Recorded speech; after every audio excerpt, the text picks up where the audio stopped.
में फिर से हम, दुनिया में फिर से हम भगवान।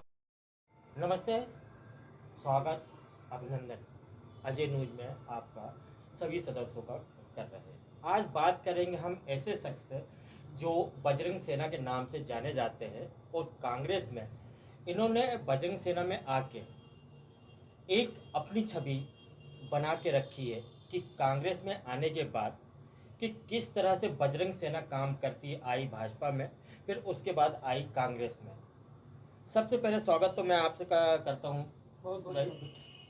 पहले तो हम आपसे परिचय लेना चाहेंगे कि आपका परिचय क्या है और शुरुआत में आपने बजरंग सेना, भाजपा से जुड़ा हुआ सेना है, ये कांग्रेस में आने का सबसे बड़ा विकल्प क्या रहा आपका?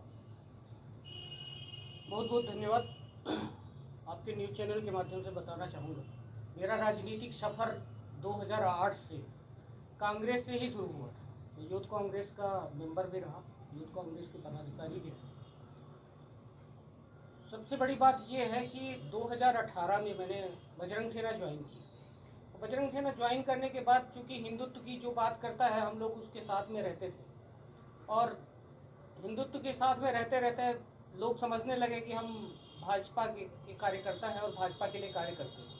सच्चाई भी यही थी।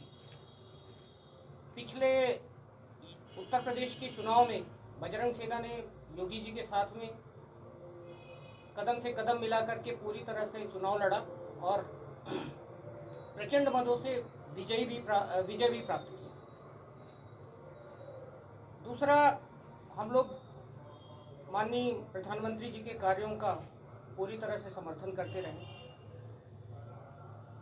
लेकिन मध्य प्रदेश में जब हम लोगों ने जो हमारी मूल मांगें थी, जनसंख्या नियंत्रण कानून लागू करना,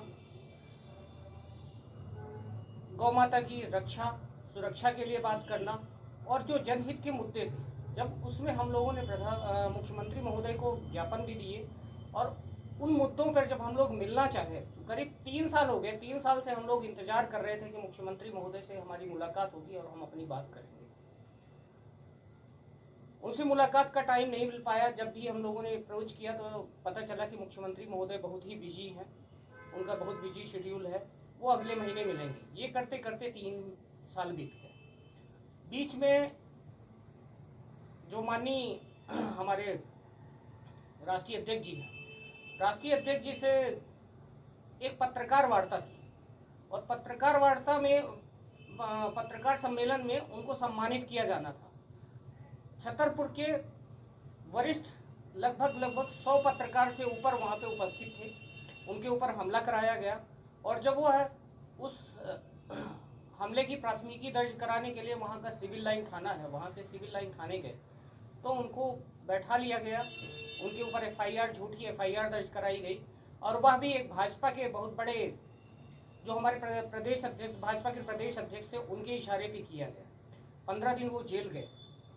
इसके साथ में हम लोगों ने एक यात्रा निकाली, जाना पाव से अयोध्या तक की यात्रा थी। हम लोगों ने एक शिवलिंग अयोध्या राम मंदिर को अर्पित किया। उस शिवलिंग की कीमत करीब 3.5 करोड़ की है। उस शिवलिंग को लेकर के हम लोगों ने एक यात्रा निकाली थी और वो यात्रा अयोध्या गई। उसमें जब तक हम मध्य प्रदेश में थे तो मध्य प्रदेश में लगभग 75 पदाधिकारियों के ऊपर अलग अलग जगह में 4 अलग अलग जगह में एफआईआर दर्ज हुए। वहीं जब हम उत्तर प्रदेश गए तो उत्तर प्रदेश में हम लोगों ने देखा कि योगी जी ने प्रोटोकॉल दिया, वहाँ पे फॉलोअप लगे, टोल बैरियर खुल गए और पूरी व्यवस्थाएं योगी जी की तरफ से गई और हम लोगों ने वो जो शिवलिंग था वो अयोध्या में अर्पित किया। तो इस तरह से जो दुराभाव था, आपको मैं अब बताऊं, अभी एक हम लोगों ने यहाँ पर कार्यालय का उद्घाटन करवाया था और उद्घाटन करने के लिए माननीय हमारे पूर्व मंत्री राजेश शुक्ला जी गए थे और उस उद्घाटन करने के बाद जो यहाँ के हिंदूवादी संगठन अपने आप को कहता है, बजरंग दल और कुछ और संगठनों के द्वारा उनके ऊपर काफ़ी प्रेशर बनाया गया और इस चीज़ को माननीय जी ने खुद हमसे बताया कि हमारे साथ आपके उद्घाटन कर देने से ऐसा हुआ। इन सब कृत्यों को देख करके हम लोगों ने 11 सूत्री मांग को लेकर माननीय कमलनाथ जी से बात की। कमलनाथ जी ने हमारे 11 सूत्री जो मांगे थी, वो जनहित की मांगे, उनको उन पर विचार किया और विचार करने के बाद ये आश्वासन दिया कि हम पहली कैबिनेट बैठक में ही सरकार बनने के बाद इसको अमल में लाएंगे और ये आपकी मांगे मानी जाएंगी, इस पर कार्य किया जाएगा। जैसे देखने को आया है कि भाजपा हिंदुत्व की बात करता है और कांग्रेस हिंदुत्व की बात नहीं करती, चाहे वो दिग्विजय सिंह के बयान लेके चला जाए या फिर कमलनाथ के बयान लिया जाए। इस तरह के बयानों को देख के, क्योंकि बजरंग दल से ही बना हुआ है आपका बजरंग सेना, इन्होंने मोदी ने भी बड़ी तारीफ करी है बजरंग सेना की, इसलिए आप लोगों के 7 लाख से ऊपर कार्यकर्ता हैं इसमें। लेकिन क्या आपको भाजपा से जिस तरह से काम करने के लिए रोका जाता था, जैसे गौ रक्षा के लिए आपको किया जाता था, भाजपा की सरकार ऑटोमेटिक रोकना ही पड़ेगा क्योंकि सरकार उनकी थी, आलोचना होती थी, उस आलोचना को देख के क्या आप कांग्रेस में गए? देखिए, सबसे बड़ी बात यह है कि हम लोग गैर राजनीतिक पार्टी के रूप में कार्य करते थे, लेकिन हिंदुत्व की जो हिंदुत्व का बात करता था, हम लोग उन्हीं के साथ में थे।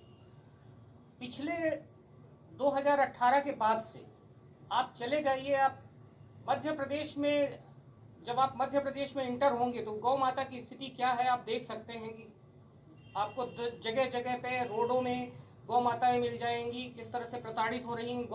जो हमारी गौशालाएं हैं, गौशालों में आप चले जाइए, गौशाला की स्थिति इतनी गंदी है, यहाँ पर आप चले जाएंगे तो कम से कम ये मान के चलिए 80% जो गौवंश हैं आपको मृत अवस्था में मिल जाएंगे। अभी हम लोगों ने, आपको ध्यान हो, आपने भी शायद न्यूज़ चैनल में चलाया था, एक सिमरिया क्षेत्र में गौशाला है, काफ़ी प्रसिद्ध गौशाला है, वहाँ पर एक साथ में लगभग 53 गौवंश हमको मिले थे। इस चीज़ को कलेक्टर महोदय के समक्ष भी हम लोगों ने उठाया था और मैं निश्चित रूप से आपके न्यूज़ चैनल के माध्यम से कहना चाहूँगा कि इस तरह के जो कृत्य हैं, तो ये किसी बीमारी से इतने गौवंश एक साथ नहीं मरे होंगे, ये निश्चित रूप से गौ तस्करी थी और गौ हत्या थी। तो जो इनकी करनी और कथनी है उसमें बहुत अंतर था, इसलिए हम लोग कांग्रेस के साथ में आए। और कांग्रेस में आने के बाद हम लोगों ने, मतलब पहले भी देखा है, कांग्रेस की सरकार आने के बाद ये स्थिति हुई है कि 1000 गौशालाओं का जो संकल्प माननीय कमलनाथ जी लिया था, वो सरकार आने के बाद तुरंत चालू करवा दिया था उन्होंने। आप चले जाइए, सिमरिया एक जगह है छतरपुर, उसमें छिंदवाड़ा में, और छिंदवाड़ा में जो सिमरिया जगह है वहाँ पे जो हनुमान मंदिर है, आप उसकी भव्यता देख लीजिए, उस मूर्ति को देख लीजिए, जागृत मूर्ति वहाँ पर है 108 फीट की, और उसकी सर सफाई जितनी भी है, तो मैं तो ये मानता हूँ कि कमलनाथ जी हनुमान भक्त हैं, इसलिए हम लोग कमलनाथ जी के साथ। जैसे कि आपके अजय दुबे, आपके बजरंग सेना के, उन्होंने कुछ बयान दिया है कि कुछ बजरंग सेना जो है वो कांग्रेस में गई है, लेकिन अभी तक हम बजरंग सेना वहीं के वहीं स्थित है, हम बजरंग सेना कांग्रेस में नहीं शामिल हुए। क्या बजरंग सेना को देखा जाए कि दो फर हो गए हैं? देखिए, ऐसा है कि बजरंग सेना चूंकि पहले तो हिंदुत्व के जो मुद्दे थे, भाजपा तो अपना उसमें अधिकार मानती है, और भाजपा अधिकार मानती है तो कुछ भाजपा से की मानसिकता के जो लोग हैं, भारतीय जनता पार्टी से जुड़े हुए लोग हैं, वो थोड़ा सा विरोध तो करेंगे। लेकिन आपको मैं बता दूं कि लगभग 85% 90% जो बजरंग सेना है वो माननीय कमलनाथ जी के साथ में है। बजरंग सेना का हाथ पूरी तरह से कमलनाथ के साथ में है और सभी कार्यकर्ता एकजुट से लगे हुए हैं, सरकार भी आएगी। जिस तरह से आपने कहा कि 2023 में चुनाव को लेके कांग्रेस ने 11 सूत्री मांगों को लेके आप वहाँ सम्मिलित हुए हैं, लोगों ने कहा कि विलय हो गया, क्या ये हकीकत है कि विलय शब्द जो होता है तो वो बजरंग सेना का? नहीं, विलय नहीं हुआ है। हमने मध्य प्रदेश में समर्थन किया है और समर्थन करने के साथ में हमारे वरिष्ठ पदाधिकारियों के साथ में, जिसमें मैं भी सम्मिलित हूँ, हम लोगों ने कांग्रेस में की सदस्यता ली है। और सदस्यता इसलिए ली है कि सदस्यता लेने का एक मेन मकसद ये था कि जो भी हमारे पदाधिकारी हैं, जब तक वो कांग्रेस में सम्मिलित नहीं होंगे तो हम अपनी 11 सूत्री जो मांगे हैं उसको कैसे पूरा करवाएंगे। इसलिए हम लोग सरकार का और कांग्रेस का पार्ट बन रहे हैं, और साथ में उनके साथ में हमारे कई बजरंग सैनिक जो हैं वो कांग्रेस की सदस्यता लिए हैं, लेकिन वो बराबर बजरंग सेना में कार्य कर रहे हैं। बजरंग सेना बिल्कुल बढ़ रही है, कोई दिक्कत नहीं, कोई प्रॉब्लम नहीं। जिस तरह से कांग्रेस और बजरंग सेना दोनों के हाथ मिले हुए हैं, क्या इस तरह से देखा जाए कि बजरंग सेना के कार्यकर्ता और बढ़ रहे हैं, और आप बढ़ाने के लिए क्या क्या नीति करेंगे कि बजरंग सेना से और लोग ज़्यादा जुड़े? क्योंकि उस समय हिंदुत्व की बात हो रही थी तो लोग सोचते थे कि एक बजरंग सेना और बजरंग दल दोनों एक थे, लेकिन जब से ये कांग्रेस में आप हाथ मिलाए हैं तो क्या उसमें कार्यकर्ताओं में कुछ कमियां आएंगी या फिर और आगे बढ़ेगी? देखिए, सबसे बड़ी चीज ये है कि अगर आप देखें तो अभी इंदौर में जिस तरह से बजरंग दल के कार्यकर्ताओं को पीटा गया, निश्चित रूप से उस जो घटना थी उसकी मैं निंदा करता हूं। और हमारे बजरंग दल के कार्यकर्ता हमेशा हिंदुत्व के लिए खड़े रहते थे और भारतीय जनता पार्टी का कार्य करते थे।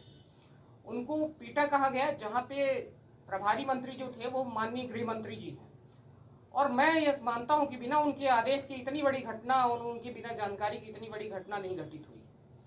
तो जो कार्यकर्ता बढ़ाने की बात है तो हमारे कार्यकर्ता हमेशा बिल्कुल निरंतर गति से बढ़ रहे हैं। हम लोग तो जो आईडी कार्ड और नियुक्ति पत्र हैं वो भी बनाने में असमर्थ हो रहे हैं। जो नियुक्तियां आ रही हैं, एक दिन में हजारों नियुक्तियां आ रही हैं। आज भी हमको एक साथ में 200 से ऊपर नियुक्ति करने के लिए आया है, और जिला अध्यक्ष भी बनाया हमने युवा मोर्चा का सतना में। तो हमारी जो संगठन है उसमें कोई प्रभाव नहीं पड़ा है। अब तो जो कांग्रेसी मानसिकता के जो हमारे हिंदू हैं और जो हिंदुत्व का कार्य करना चाहते हैं वो भी आ रहे हैं। बजरंग सेना हिंदुत्व का ही कार्य कर रही है। अभी भी हम हनुमान चालीसा पाठ कर रहे हैं, जहाँ भी लोगों को समस्याएं हो रही हैं उन समस्याओं के साथ में जा रहे हैं।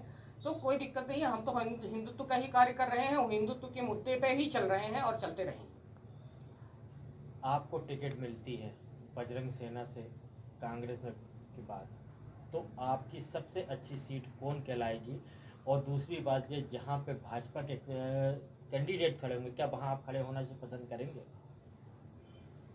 ये कांग्रेस पार्टी को तय करना है कि मैं इस काबिल हूँ चुनाव लड़ने के कि नहीं हूँ। उनका आदेश होगा तो निश्चित रूप से हम लोग चुनाव लड़ेंगे, और चुनाव लड़ेंगे तो बजरंग सेना पूरी ताकत के साथ में चुनाव लड़ेगी।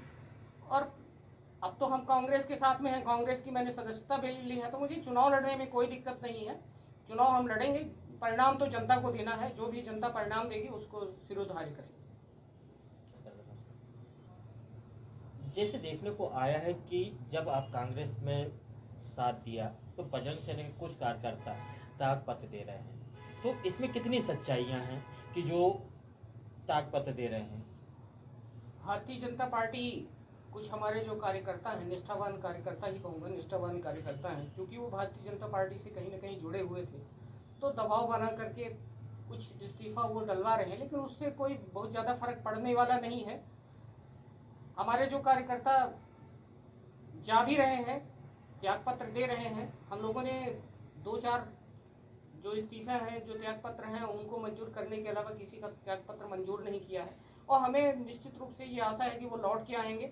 और जिस तरह से अभी नए लोग जो जुड़ रहे हैं, तो बजरंग सेना बहुत ऊंचाइयों पर जा रही है। आज देश में एक अलग नाम है, सबसे अग्रणी संगठन बन गया है, तो कोई बहुत ज़्यादा फर्क नहीं पड़ता। अपने आप को हिंदुत्व की बात आज तक से कर रहे थे और अभी तक कर रहे हैं, कांग्रेस की सदस्यता लेने के बाद भी हिंदुत्व की बात करते हैं। बजरंग सेना हिंदुत्व की बात करता है और हिंदुत्व की बात करता रहेगा, चाहे वो कांग्रेस में जाए, चाहे वो भाजपा में जाए, चाहे किसी पार्टी में जाए। जैसे इनका कहना है कि मैं हमेशा हिंदुत्व की लड़ाई करूंगा। बहुत बहुत स्वागत आपका हमारे चैनल। बहुत बहुत धन्यवाद।